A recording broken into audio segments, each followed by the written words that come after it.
दोस्तों कहते हैं कि हर मनुष्य को अपने कर्मों का फल तो अवश्य ही भोगना पड़ता है। अच्छे कर्म करने पर उसे अच्छा फल मिलता है और बुरे कर्म करने पर अनेकों यातनाएं सहनी होती हैं। दोस्तों इसी के संबंध में गरुड़ पुराण में मृत्यु के बाद की घटनाओं के विषय में प्रेत लोक तथा 84 लाख योनियों के बारे में विस्तार से बताया गया है। दोस्तों अगर आप भी जानना चाहते हैं कि मृत्यु के बाद पापी आत्माओं को कौन कौन सी भयानक सजाएं दी जाती हैं, तो इस वीडियो को अंत तक जरूर देखें। राधे राधे दोस्तों, हमारे चैनल जस्ट फील इट पर आप सभी का हार्दिक स्वागत है। हम आपसे अनुरोध करते हैं कि इस वीडियो को अंत तक देखें और यदि आपको हमारा प्रयास पसंद आई तो वीडियो को लाइक करें और कमेंट में जय श्री राधे कृष्ण अवश्य लिखें। अगर आपने अभी तक हमारे चैनल को सब्सक्राइब नहीं किया है तो तुरंत करें और बेल आइकन प्रेस करें ताकि हमारी नई प्रेरणादायक वीडियो सबसे पहले आप तक पहुंचे। तो चलिए दोस्तों इस सकारात्मकता से भरे सफर की शुरुआत करते हैं। दोस्तों गरुड़ पुराण के 4थे अध्याय में विष्णु भगवान ने बताया है कि किन पापों के कारण पापी मनुष्य यमलोक और नरक में प्रताड़ित किया जाता है तथा किन पापों के कारण उसको वैतरणी नदी में गिराते हैं। दोस्तों पक्षीराज गरुड़ के प्रश्नों के उत्तर में भगवान विष्णु ने कहा है कि जो व्यक्ति शुभ कर्म से विमुख है, हमेशा पाप कर्मों में लगे रहते हैं, वे लोग एक नरक के बाद दूसरे नरक में जा गिरते हैं। एक दुख के बाद उनको दूसरा दुख भोगना पड़ता है। एक जन्म के बाद उनको दूसरा जन्म लेना पड़ता है। दोस्तों यमलोक में प्रवेश करने के लिए 4 द्वार होते हैं, जिसमें से पूर्व, पश्चिम और उत्तर के द्वार से धार्मिक आत्माएं प्रवेश करती हैं और जो पापी होते हैं उनको दक्षिण द्वार से ले जाया जाता है। दोस्तों यमलोक पहुंचने का दक्षिण मार्ग बड़ा ही दुखदायी है। इसी मार्ग से वैतरणी नदी भी आती है। यहाँ पर पीप और रक्त से भरी हुई वैतरणी नदी में पापी व्यक्ति डुबकी लगाते हैं और अनेकों कष्ट भोगते हैं। दोस्तों हमारे शास्त्रों में महापाप का उल्लेख मिलता है, जिसमें से एक महापाप चोरी करना भी होता है। यदि कोई व्यक्ति दूसरे के पैसे लूटता है या पैसे की धोखाधड़ी भी करता है तो यमदूत उसे रस्सी से बांधकर नरक में पीटते पीटते लेकर जाते हैं जब तक कि वह बेहोश नहीं हो जाता, और होश में आने के बाद उसे फिर से पीटा जाता है। दोस्तों जो लोग दूसरों के पैसे लूटकर मौज करते हैं, उन्हें जीते जी तो ये जरूर लगता है कि उन्होंने बड़ी जंग जीत ली है, लेकिन दूसरों का धन हड़पने वाले लोगों को महापापी माना गया है। दोस्तों ऐसी मान्यता है कि जो लोग दूसरों के पैसे लूटते हैं, मृत्यु के बाद उन्हें यमदूत रस्सी से बांधकर नरक में ले जाते हैं, जहां पर उन्हें इतना मारा जाता है कि वो पिटते पिटते बेहोश हो जाते हैं और जैसे ही उन्हें होश आता है उन्हें फिर से पीटा जाता है। दोस्तों पुराणों के अनुसार जिस प्राणी का पृथ्वीलोक पर जन्म हुआ है वह मृत्यु को अवश्य प्राप्त होगा और फिर उसकी जीवात्मा का मृत्यु के बाद क्या किया जाएगा, इसका निर्णय उसके कर्मों पर ही निर्भर करता है। दोस्तों गरुड़ पुराण इस बारे में विस्तार से बताता है। जन्म, मृत्यु, स्वर्ग, नरक या यमलोक आदि के बारे में कई हैरान कर देने वाली बातें हमें बताई जाती हैं। दोस्तों गरुड़ पुराण के अनुसार जो भी व्यक्ति निर्दोष जीवों की हत्या करता है या जो लोग अपने स्वार्थ के लिए पशु पक्षियों की हत्या करते हैं या उन्हें सताते हैं, तो ऐसे व्यक्तियों की आत्मा को नरक में गर्म तेल में डालकर तला जाता है। दोस्तों साथ ही इनका अगला जन्म चंडाल रूप में होता है। दोस्तों गरुड़ पुराण के अनुसार गोहत्या, भूषण हत्या और महिलाओं की हत्या करने वाला महापाप माना गया है। ऐसा करने वालों को अगले जन्म में चंडाल योनि प्राप्त होती है। वहीं गुरु का अपमान करने वाला व्यक्ति अगले जन्म में नरभक्षी के रूप में पैदा हो जाता है। दोस्तों गरुड़ पुराण में बताया गया है कि जो व्यक्ति ब्राह्मण और गाय की हत्या करते हैं उन्हें वैतरणी नदी के कष्ट सहने के बाद घोर नरक में भेजा जाता है। दोस्तों गरुड़ पुराण के मुताबिक वैतरणी नदी दिखने में बड़ी ही भयानक होती है। इस नदी में खून और मवाद और खोलते हुए पानी के अंदर हड्डियों के ढेर लगे रहते हैं। पापी व्यक्ति को इस नदी को पार करके निकलना होता है। जो महापापी होता है यमदूत उसे ले जाकर अग्नि कुंड में पकाते हैं। वह अग्नि में जलता हुआ लावा पीता है। जब पापी आत्मा यमराज से छाया की याचना करता है तो यमदूत उसे वन में ले जाते हैं और वहां तलवार से उसके अंगों को कष्ट देते हैं और फिर यमदूत उसे शीतल छाया में सुख की नींद लेने को कहते हैं, लेकिन कटे हुए अंगों के कष्ट से उसे नींद तो नहीं आती। दोस्तों जब वह प्यास से व्याकुल होकर जल पीने की इच्छा से पानी मांगता है तो यमदूतों के द्वारा उसे खोलता हुआ तेल पीने के लिए दिया जाता है। दोस्तों इस तेल के पीते ही उसकी आंतें जल जाती हैं और वह गिरकर कराहने लगता है। वह किसी प्रकार से फिर से उठकर अत्यंत ही दुखी होकर जोर जोर से विलाप करने लगता है।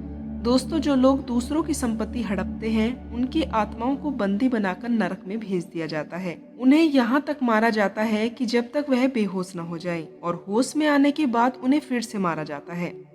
दोस्तों, उन्हें मार मार कर लहूलुहान कर दिया जाता है। शास्त्रों के अनुसार यह सिलसिला तब तक चलता रहता है जब तक कि सजा का समय समाप्त न हो जाए।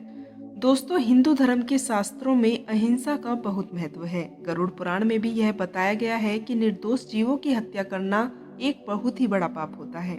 इसके लिए गरुड़ पुराण में कठोर सजा का भी वर्णन मिलता है। ऐसे व्यक्ति को गर्म तेल में डालकर तला जाता है, और जो लोग जानवरों को मारकर उनका मांस खाते हैं, उसके लिए कठोर सजा तय कर दी जाती है। दोस्तों, ऐसे लोगों को नरक में जानवरों के बीच छोड़ दिया जाता है, और फिर जानवर उन्हें चीर चीर कर खाते हैं। दोस्तों, उन लोगों की आत्माओं को जलाया जाता है जो अपने शौक के लिए जानवरों की हत्या कर देते हैं। यहाँ उनके इस कर्म की सजा के लिए खौलते तेल में बार बार उबाला जाता है। दोस्तों, कुछ पापों की सजा इन सब सजाओं से बढ़कर होती है। आइए जानते हैं गरुड़ पुराण में लिखी उन भयानक सजाओं के बारे में।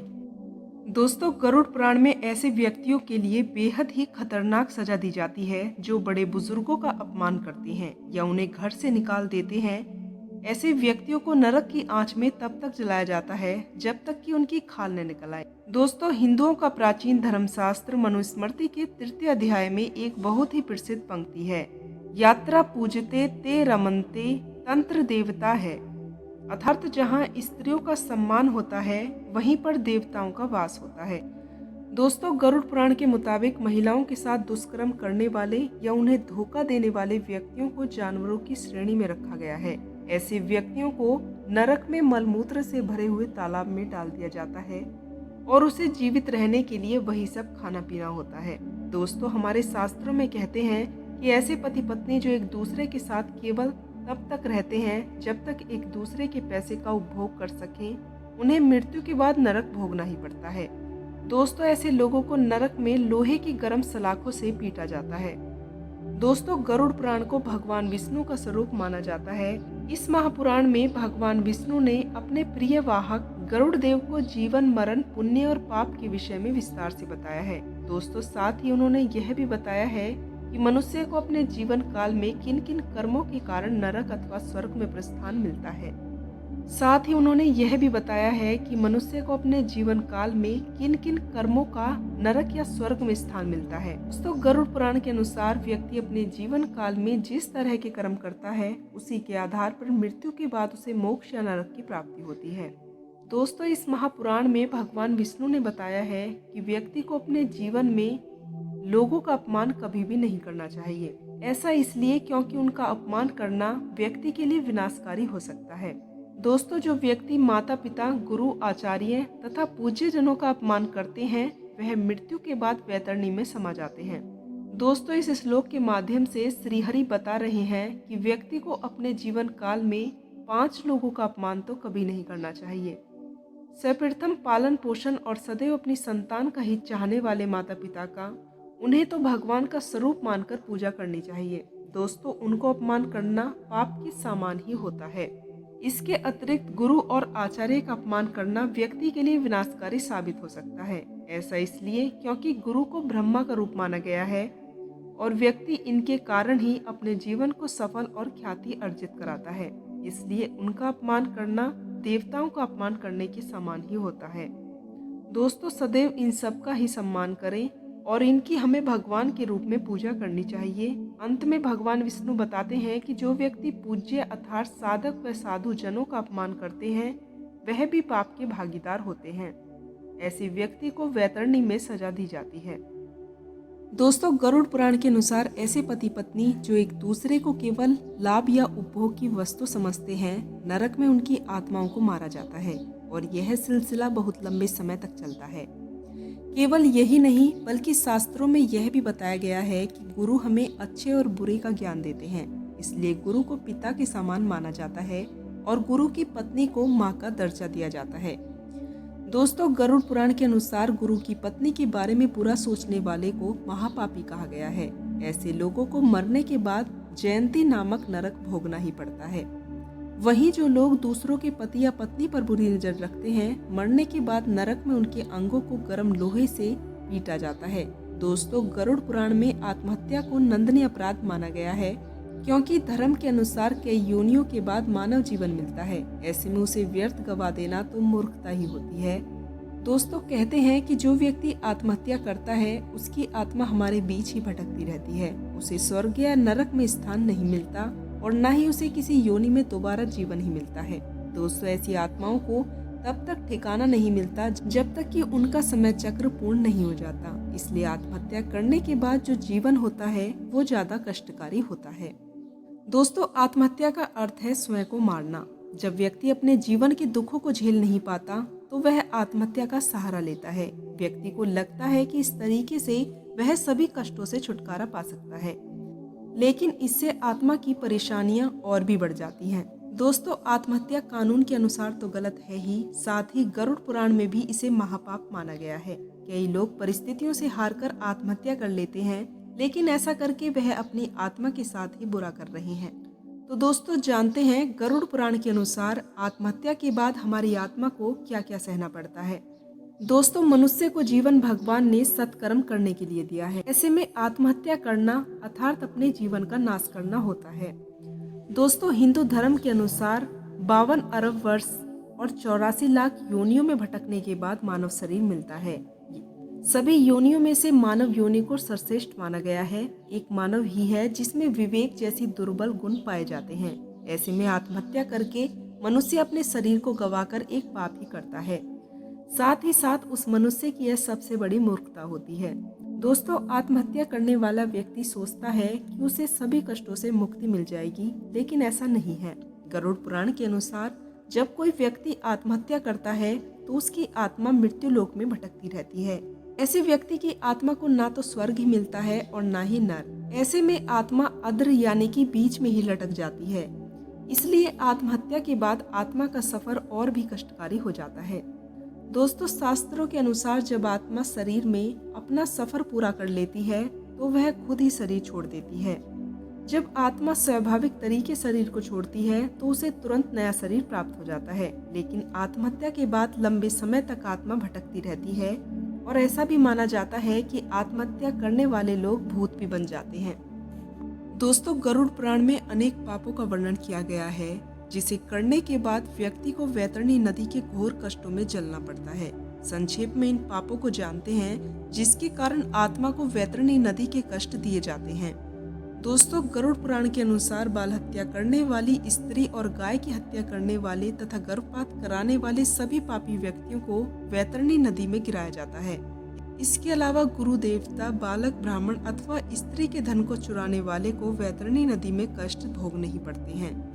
जो व्यक्ति किसी का ऋण नहीं चुकाता, विश्वासघात करता है, जहर देकर मारता है, गलत संबंधों के कारण अपनी पत्नी को छोड़ता है, इसके अलावा माता पिता और गुरु को अपमानित करता है, ऐसे व्यक्ति को भी वैतरणी नदी में डूबना ही पड़ता है। जो हजारों अवगुणी होने पर भी सत्पुरुषों में दोष निकालते हैं और उनकी अवहेलना करते हैं, वो भी वैतरणी नदी में डूबते हैं। दोस्तों, भले ही आपने अपने कर्म या वचन से किसी को नुकसान ना पहुंचाए हो, लेकिन किसी के प्रति मन में अगर दुर्भावना भी रहती है, यह घोर पाप के समान माना गया है। किसी के बारे में बुरा सोचने पर भी आप पाप के भागी बन जाते हैं। इसलिए जरूरी है कि आप किसी के बारे में भूल कर भी बुरा ना सोचें और ना ही उनकी पीठ पीछे उनकी निंदा करें, बल्कि जो भी आपके साथ गलत हो रहा है उसे अपने पुराने कर्मों का फल और भगवान की मर्जी मानकर स्वीकार करें। दोस्तों, यकीन मानिए, जैसे जैसे आप इसका अभ्यास करते जाएंगे वैसे वैसे आपके जीवन में सकारात्मकता, संतोष, प्रसन्नता और भक्ति बढ़ती जाएगी। दोस्तों, भागवत गीता में भगवान श्री कृष्ण ने कहा है कि राक्षसी स्वभाव के लोग इस संसार में दूसरों को पीड़ा पहुंचाने के लिए ही जन्म लेते हैं और वे विनाश का कारण ही बनते हैं। उनमें अभिमान, अहंकार, क्रोध, कठोरता और अज्ञान जैसे गुण होते हैं। इसमें न तो स्वच्छता होती है और न ही वो उचित व्यवहार और न ही वो सत्य बोलते हैं। श्री कृष्ण सलाह देते हैं कि अगर कोई धोखा देता है या अन्याय करता है या गलत करता है तो सबसे पहले उसे सहन करने की कोशिश करें और दूसरों को उसके कार्य की अनुचित प्रकृति और उसके बाद परिणामों को समझाकर उसे सुधारने की कोशिश करें। जैसे कि श्री कृष्ण कहते हैं कि अच्छे कर्म करने वालों को कभी दुख नहीं होता, मैं उनकी रक्षा स्वयं करता हूँ। दोस्तों, गीता में कहा गया है कि मनुष्य बुद्धि का प्राणी है। और उन्हें चुनने की तो पूर्ण स्वतंत्रता होती ही है। हम अपने जीवन में जो चुनाव करते हैं वही हमारा भाग्य तय करता है। दोस्तों, आप हमारे प्राचीन धर्म ग्रंथ या गरुड़ पुराण का विश्वास करें या न करें, लेकिन कुछ लोग कहते हैं कि स्वर्ग और नरक इसी धरती पर है। इन नरकों की तरह ही हमें भी अपने कर्मों का फल इसी धरती पर भुगतना पड़ता है। दोस्तों, ये आपको तय करना है कि क्या आपको अच्छे कर्म करने हैं या बुरे। दोस्तों, पापियों को उनके पापों की प्रकृति और गंभीरता के अनुसार ही यम धर्म द्वारा विभिन्न नरकों में भेजा जाता है। दोस्तों, अब हम जानते हैं ऐसे 28 नरकों के बारे में जिनके बारे में शायद ही आप जानते होंगे। तो दोस्तों, पहला नरक है तामिस्त्र नरक। दोस्तों, जो लोग दूसरों का धन लूटते हैं उन्हें यम के सेवक रस्सियों से बांधकर नरक में डाल देते हैं। वहाँ उन्हें जब तक पीटा जाता है जब तक कि वो खून से लथपथ होकर बेहोश न हो जाएं। दोस्तों, जब वो होश में आ जाते हैं तो उनकी पिटाई दोबारा की जाती है। ऐसा तब तक किया जाता है जब तक कि उनका समय पूरा नहीं हो जाता।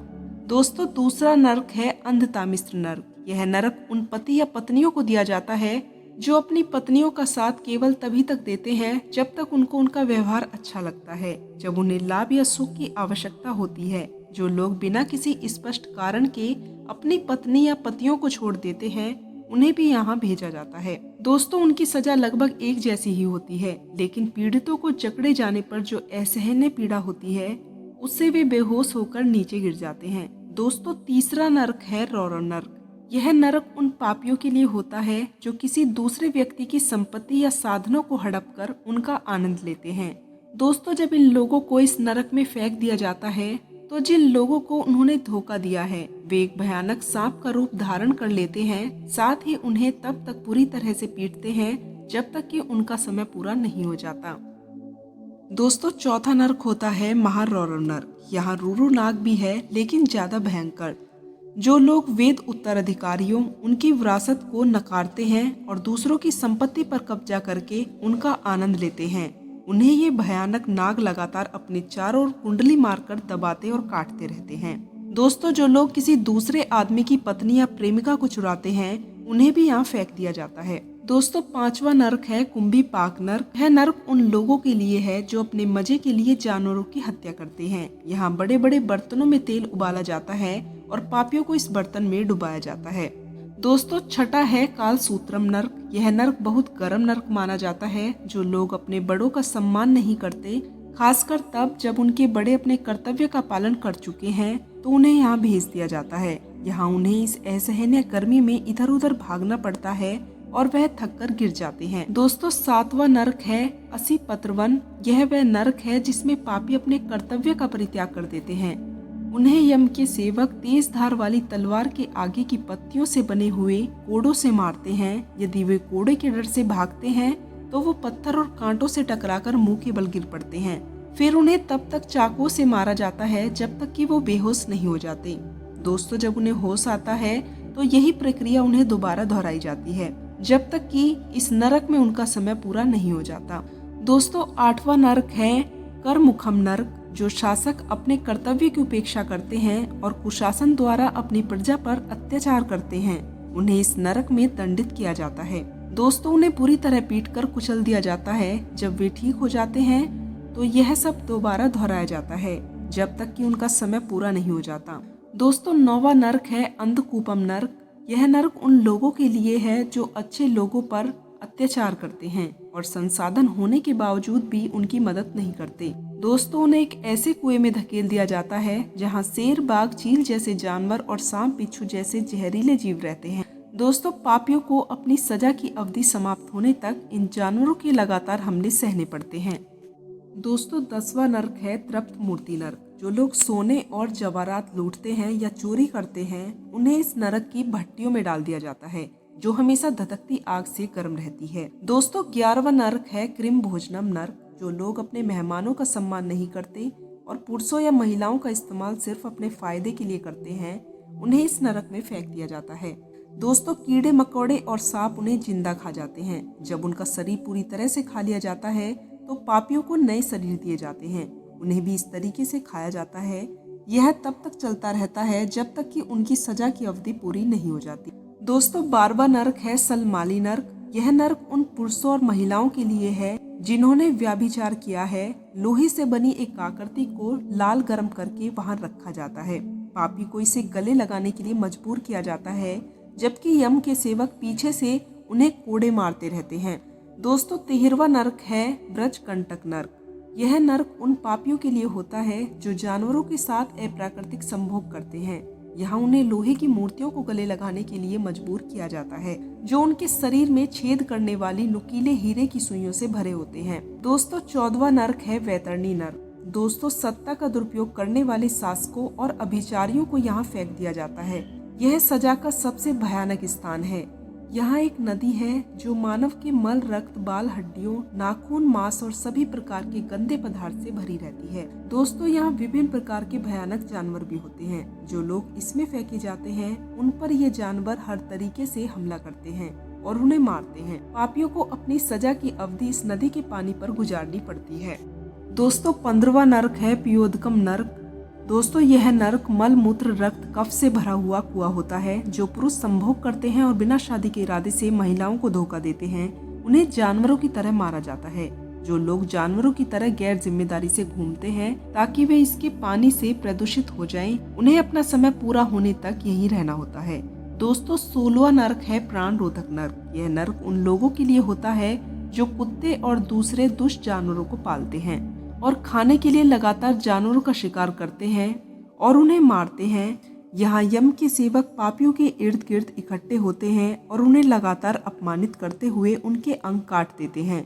दोस्तों, 17वां नरक है विशासन नरक। यह नरक उन अमीर लोगों को यातना देने के लिए होता है जो गरीबों को नीची नजर से देखते हैं और सिर्फ अपनी दौलत और वैभव दिखाने के लिए बहुत ज्यादा खर्च करते हैं। उन्हें अपनी सजा की पूरी अवधि के दौरान यही रहना होता है।